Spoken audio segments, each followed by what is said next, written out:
And now, through the joint efforts of Babylon Theater, Surprise University, and the NBC Associated Media Companies, we bring you another reading from the book A Man Called Oval, The Early Days of the Church of Gali, sponsored by Axel Mundi Press, and read by Greg.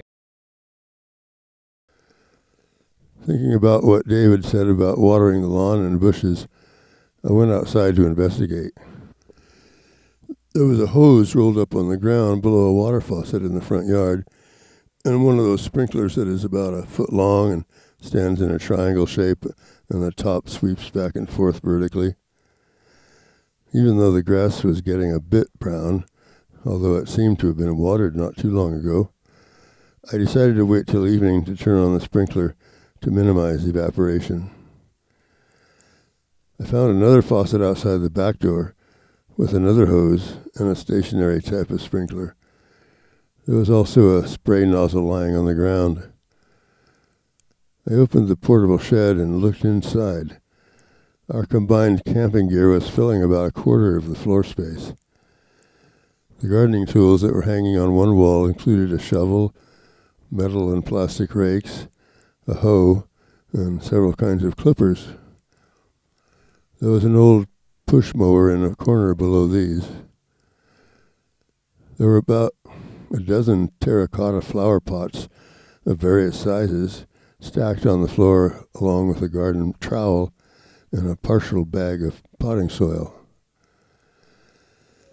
I walked slowly around the entire house, examining the windows and walls for damage, of which I saw very little. The exterior of the house was covered with wood siding that looked very old, but had paint that still looked good, the color an off-white. The roof had asphalt shingles. The chimney stood about 5 feet above the edge of the sloped roof, and the brick structure was exposed all the way to the ground where there was an iron hatch for removing ashes. I opened it and could see into the living room through the fireplace.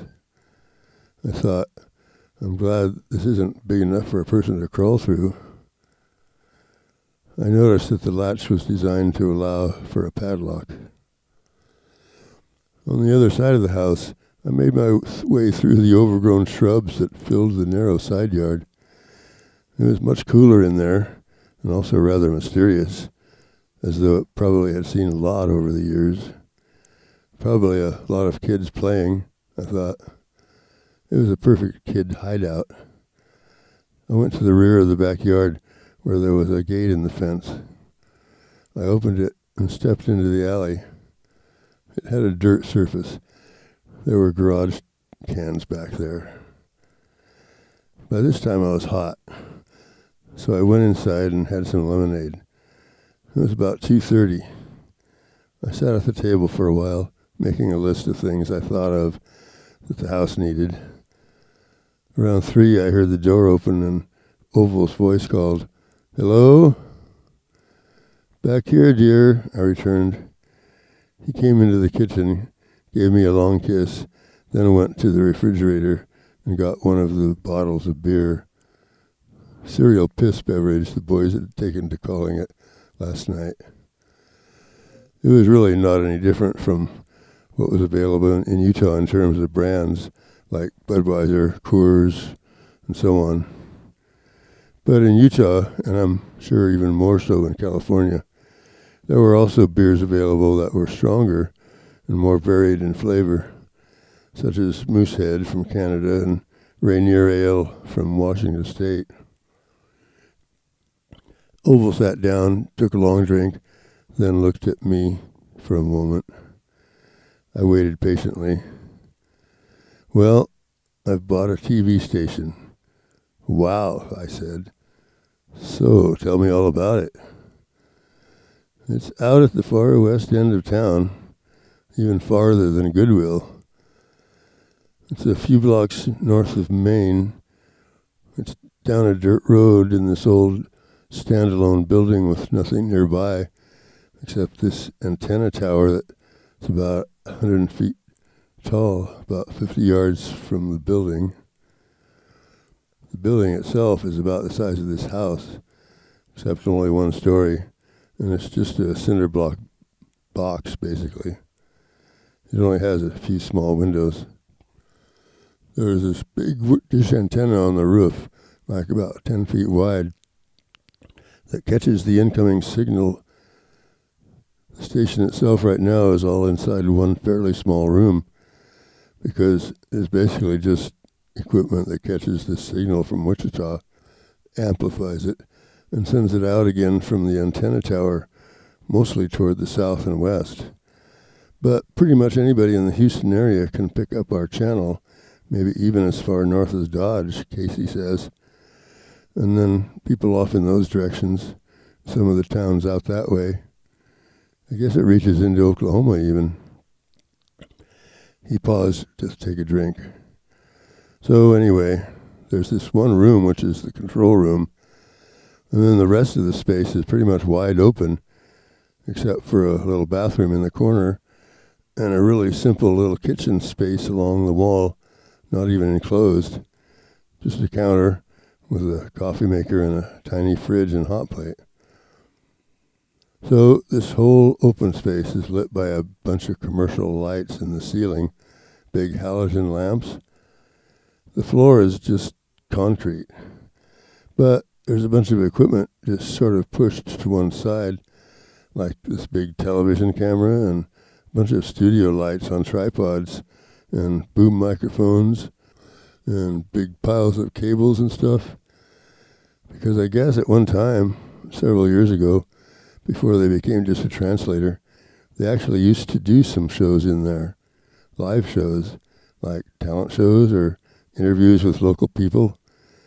Apparently the mayor used to have a weekly fireside chat segment. So apparently they had some sort of stage set up in a corner with some carpet and backdrops and everything where they did these live shows. I guess they were only on the air for a few hours a day in the evening. I say they, but I think it was 2 or 3 guys who were retired from the business. And they had connections with some of their stations where they would get tapes of old TV series and some movies that were public domain and show them. Video equipment is still in the little control room. It just isn't being used right now. But Casey says it is still in working order and is still usable. And he also says he has run the camera and everything, because when he was hired by Eldon, it was all still set up like a ghost studio. He says he used to play with the camera and make videotapes of his son hamming it up on this little stage. There are a couple of monitors in the control room. Finally, he just moved it all off to the side and covered it with plastic sheets to try to keep the dust out. That's amazing, I said, my brain reeling from the information. So, who owns the building? Some farmer whose land it is on. You can see his working fields a block or so away. He has been leasing it to Eldon for $100 a year, which he seems to have been satisfied with. I don't know if that will change. Eldon says he will talk to the guy and appeal to his community spirit. Apparently they are friends. And so, did these old guys in the past take advertising or what? Yep. Of course, it didn't cost much to do what they were doing, but they would do ads for some of the local auto dealers and maybe Safeway or something. But they were really just doing it for fun, not paying anybody. When they decided they had had enough fun, they worked a deal with a station in Wichita to be a translator. And that station pays the power bill to boost their signal through here. But they won't pay for any personnel. And so ends another reading from A Man Called Oval. These episodes follow this story exactly as it was written, complete and unabridged. Now, until next time, this is A.J.K. Waterbottomley speaking.